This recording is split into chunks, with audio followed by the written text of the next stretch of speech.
This is Optimal Living Daily, Episode 10, The Little Book of Procrastination Remedies by Babauta of ZenHabits.net. Get ready to maximize your potential with Optimal Living Daily, the podcast that brings you the best in personal development and productivity every day of the week. Your optimal life awaits. Now here's your host, Justin Malik. Hey, welcome to Optimal Living Daily, or OLD, or even OLD for short, where I find awesome blogs and simply read them to you. Today I have a great post to you from ZenHabits.net about procrastination, because there are a bunch of things that I've been putting off in my own life, and I really want to get past that. This isn't all about me, and I think you too probably struggle with procrastination from time to time, so I'm sure this will be applicable to you as well. And Leo of ZenHabits.net knows what he's talking about.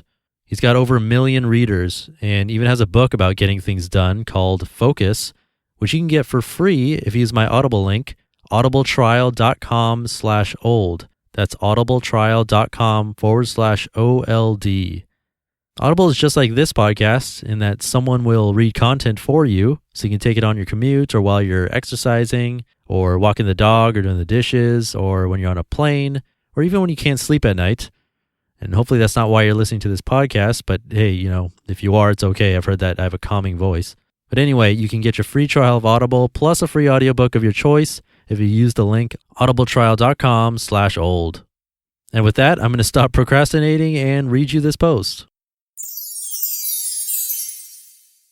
The Little Book of Procrastination Remedies by Babauta of ZenHabits.net. Procrastination is one of those topics that it seems I can't write enough about. There isn't a person among us who doesn't procrastinate, and that's a fact of life. It's deep within us. We think we're going to do something later, or read that classic novel later, or learn French later. But we always overestimate how much we can do later, and we overestimate the ability of our later selves to beat procrastination. If our current self can't beat procrastination, why will our future self do it? I thought I should cover some of the best procrastination beating strategies in light of my recent book, Focus. People seem to want ways to beat procrastination so they can actually get down to focusing. Here's a quick guide. Why we procrastinate. Let's take a quick look at what makes us procrastinate. There are several reasons which are related in various ways. 1. We want instant gratification. Resting on the couch is thought of as nicer right now than going on a run. Reading blogs is easier right now than reading a classic novel. Checking email or Facebook is easier now than doing that project you've been putting off. Eating chocolate cake is tastier right now than eating veggies. 2. We fear/dread something. We might not write that chapter in our book because there are problems with the writing that we haven't figured out, often because we haven't thought it through. Or we might be afraid we're going to fail or look ignorant or stupid. We're most often afraid of the unknown, which has more power because we don't examine this fear. It just lurks in the back of our minds. Dreading or fearing something makes us want to put it off, to postpone even thinking about it, and to do something easy and safe instead. 3. It's easy, no negative consequences right now. When we were in school and had a teacher looking over our shoulders and scolding us if we didn't do our work, we tended to do the work, until some of us learned that we could tune out the scolding, that is. But when we got home, sometimes no one would be looking over our shoulders, so there wasn't any immediate negative consequences to watching TV or playing games instead. Sure, we'd get a bad grade tomorrow, but that's not right now.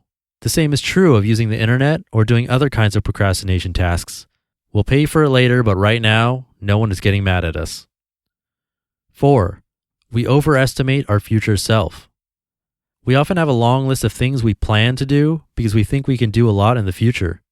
The reality is usually a little worse than we expected, but that doesn't stop us from thinking the future will be different yet again. For the same reason we think it's okay to procrastinate, because we're going to do it later for sure. Our future self will be incredibly productive and focused, except our future self is also lazy and doesn't do it either. Damn future self. 4 powerful solutions. Now that we know the problems, the solutions aren't that hard to figure out. Just don't put them off, okay? Number 1, stop and think. When we allow the above thoughts to go on without really being conscious of them, we procrastinate. When we actually pause and think about those thoughts, we can rationally see that they're wrong. Instant gratification in the form of goofing off or eating junk food can lead to problems later. Fears are overblown and shouldn't stand in our way. Not having negative consequences now doesn't mean there won't be consequences later. Our future self isn't as badass as we like to think. So think about what you're doing and start to do the more rational thing. Use the strategies below as well, but thinking is the start. Number 2, enjoy the process. When we dread something, we put it off. But instead, if we can learn to enjoy it, it won't be as hard or dreadful. Put yourself in the moment and enjoy every action. For example, if you want to go out to run, don't think about the hard run ahead, but about putting on your shoes. Enjoy the simplicity of that action. Then focus on getting out the door. That's not hard. Then focus on warming up with a fast walk or light jog. That can be nice and enjoyable. Then feel your legs warm up as you start running a little faster and enjoy the beautiful outdoors.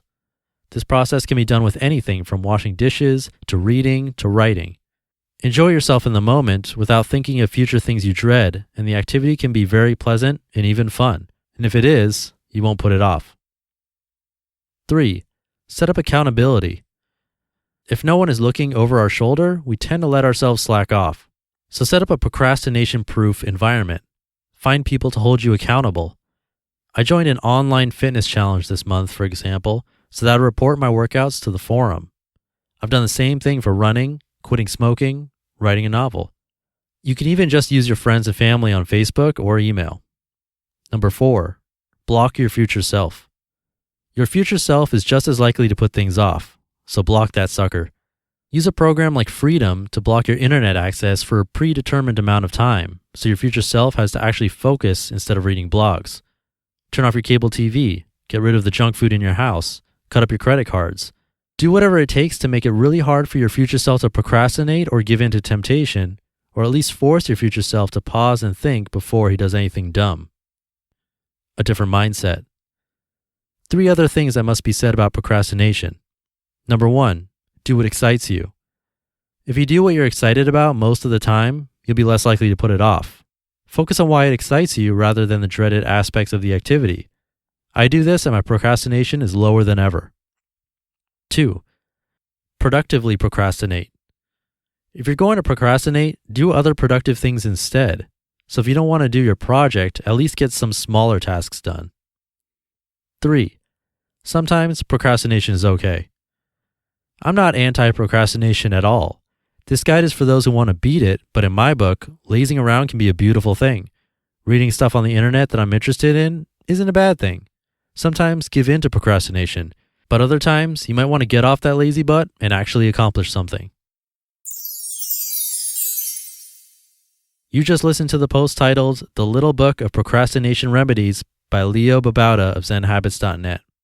If you like this post, you'll also like his book Focus, which you can get for free if you visit audibletrial.com/old, or you can get a different book if you like. Just check out the huge selection that they have over there at audibletrial.com/old. You'll also get a free 30-day trial, and you can cancel at any time and keep your audiobooks, including the free one. So check that out. Again, that's audibletrial.com/OLD. I'd also recommend checking out theminimalists.com, which is another site I read from here on Optimal Living Daily. They have similar content with a different writing style, so I'm sure you'll like that as well. And you can check out the last episode to hear reading from them. And that is episode 10. I hope you enjoyed it and got some benefit and maybe even some motivation to stop procrastinating. Oh, and hey, if you like what you're hearing, come visit me online at oldpodcast.com and join the newsletter, and you'll hear from me personally. All right, so with that, have a great morning or afternoon or evening, and keep up the optimizing. You've been listening to Optimal Living Daily. Be sure to hit the subscribe button to stay up to date on each new episode, and head to oldpodcast.com. That's OLDpodcast.com for a free gift, as well as more actionable tips and resources to help you maximize your potential. Thanks for joining us, and remember, your optimal life awaits.